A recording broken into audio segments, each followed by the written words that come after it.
জাহাঙ্গীরনগর বিশ্ববিদ্যালয়ে মাদ্রাসা শিক্ষার্থীদের জন্য বরাবরই একটা দুর্যোগপূর্ণ একটা পরিবেশ ছিল। মাদ্রাসা শিক্ষার্থীদেরকে জাহাঙ্গীরনগর বিশ্ববিদ্যালয়ে সবসময় হয়রানির শিকার হতে হয়, হয়রানির শিকার হতে হতো।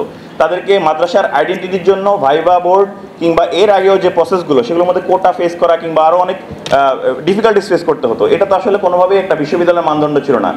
সম্ভাবনার জায়গাগুলো রয়েছে, সেই জায়গাগুলোকে কখনো অ্যাড্রেস করে আমরা আমাদের শিক্ষার গ্রোথ কিংবা এই দেশের প্রোগ্রেসটাকে আমরা চিন্তা ভাবনা করি না। সবসময় ওয়েস্টার্নরা আমাদেরকে যেভাবে দেখিয়ে গিয়েছে, ভারতীয়রা আমাদেরকে আধিপত্যবাদের যেই লেসনগুলো টুলগুলো আমাদেরকে দিয়ে গেছে, সেই লেয়ার এখন আমরা চিন্তা ভাবনা করার ক্ষেত্রে আমরা এখন আবদ্ধ আছি।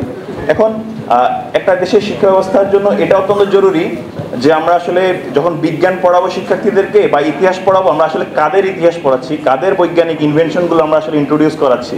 সে জায়গায় দেখেন আমাদের পাশ্চাত্যের যে ইনভেনশনগুলো রয়েছে, পাশ্চাত্যের যে ইতিহাসগুলো রয়েছে, সেই ইতিহাসগুলোকে আমাদের সামনে মডেল হিসেবে দাঁড় করানো হয় এবং সেটা রিফ্লেকশনই হয়।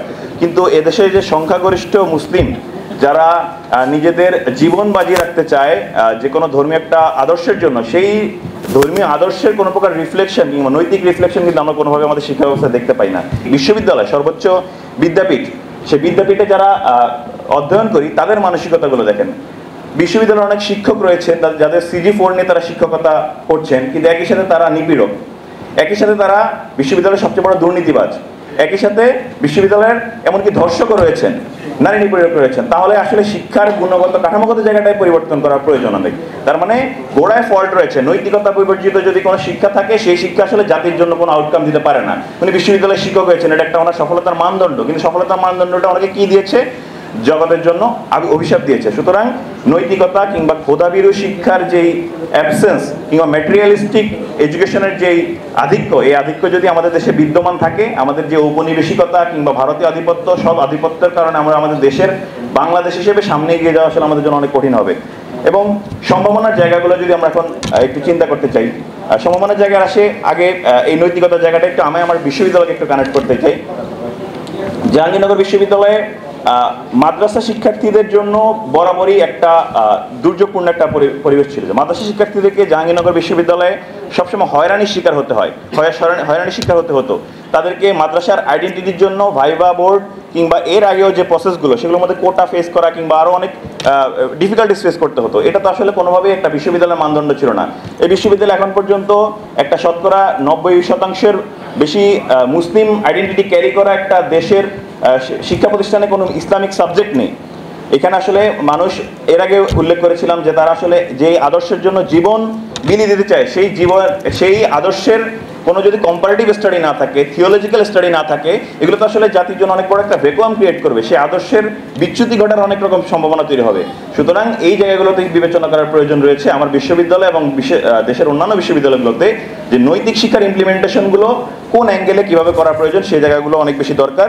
এবং আমি সম্ভাবনার জায়গাগুলো যদি আমি একটু আমার ভিউ থেকে অ্যাড্রেস করতে চাই, যে এখানে সম্ভাবনার একটা সবচেয়ে বড় উদাহরণ আমাদের এখন এই রেভলিউশন, এই আর্লি যে রেভলিউশনের পর মানুষের সার্বিক চিন্তাধারার যে পরিবর্তন এসেছে, সেই চিন্তাধারা পরিবর্তনের এখন একটা রিফ্লেকশন জরুরি।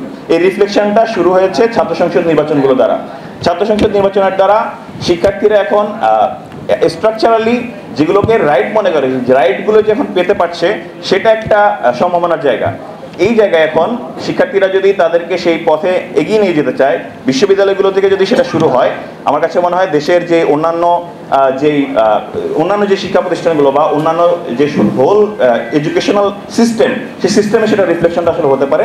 এবং আমরা মনে করছি এখনই সেটা শুরু, যে আমাদের শিক্ষা ব্যবস্থার মধ্যে কাঠামোগত পরিবর্তনের পাশাপাশি নৈতিকতাটা বেশি জরুরি। এই নৈতিক শিক্ষা যদি ইমপ্লিমেন্টেশন না করা হয়, আমি যতই উপজেলা পর্যায়ে, থানা পর্যায় থেকে শুরু করে সচিবালয় পর্যন্ত আমি শিক্ষার কাঠামোগত পরিবর্তন না করি কেন, ওই যে CG4 শিক্ষক, ওই যে CG4 বিশ্ববিদ্যালয় শিক্ষক ঠিকই নিপীড়ক হবে, ঠিকই দর্শক হবে। সুতরাং আমাদের একই সাথে যেমন কাঠামোগত পরিবর্তন জরুরি, ঔপনিবেশিকবাদের থেকে বেরিয়ে আসা জরুরি, এবং একই সাথে নৈতিক শিক্ষার ইমপ্লিমেন্টেশন অনেক বেশি জরুরি। এবং আমরা মনে করছি এর তিনটি দ্বারা এর পরিবর্তন সম্ভব। প্রথমত শিক্ষা খাতে বরাদ্দ বৃদ্ধি করা, দ্বিতীয়ত নৈতিক শিক্ষার যথাযথ ইমপ্লিমেন্টেশন, এবং লাস্টলি আমার গোল ঠিক করা, আমার আদর্শিক গোল, এই বাংলাদেশের আদর্শিক গোল কি হবে শিক্ষার্থীদের, এই দেশের হোল জনশক্তিদের যে সেকুলারিজমের দিকে হবে নাকি একটা নৈতিক মডেলের দিকে তারা আগাবে, সেটা নির্ধারণ করা জরুরি। এবং এই তিনটির যখন মিশ্রণ হবে তখনই আমরা আসলে এদেশে যে প্র্যাকটিক্যালি আসলে শিক্ষা ব্যবস্থার পরিবর্তন, সেই পরিবর্তনটা দেখতে পাবো।